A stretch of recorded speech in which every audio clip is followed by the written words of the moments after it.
ನಮಸ್ಕಾರ.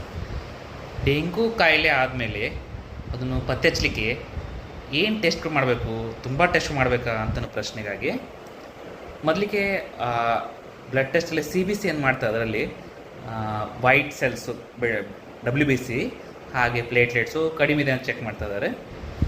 ಅದನ್ನು ಬಿಟ್ಟು ಕಿಟ್ ಟೆಸ್ಟ್ ಮಾಡ್ತಾರೆ. ಅದರಲ್ಲಿ NS1 IgM IgG ಎಂಬ ಡೆಂಗೂ ಆದಮೇಲೆ ಎಷ್ಟು ದಿನದಿಂದ ಡೆಂಗೂ ಇದೆ ಅಥವಾ ಎಷ್ಟು ವೇಗದಿಂದ ಡೆಂಗೂ ಇದೆ ಅಂತ ಪತ್ತೆಸ್ತಾರೆ.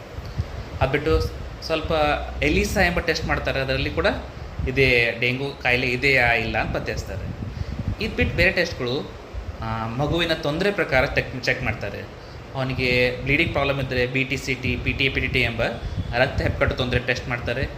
ಉಸಿರಾಟ ವೇಗ ಇದ್ದರೆ ಚೆಸ್ಟ್ ಎಕ್ಸ್ರೇ, ಅದೇ ರೀತಿ ಮೈ ಊದ್ತಾ ಇರ್ತದ್ರೆ LFT, ಅದೇ ರೀತಿ ಯಾವಾಗಾದರೂ ಇದೇ ಟೆಸ್ಟ್ ರಿಪೀಟ್ ಮಾಡೋಕ್ಕಾಗಬಹುದು.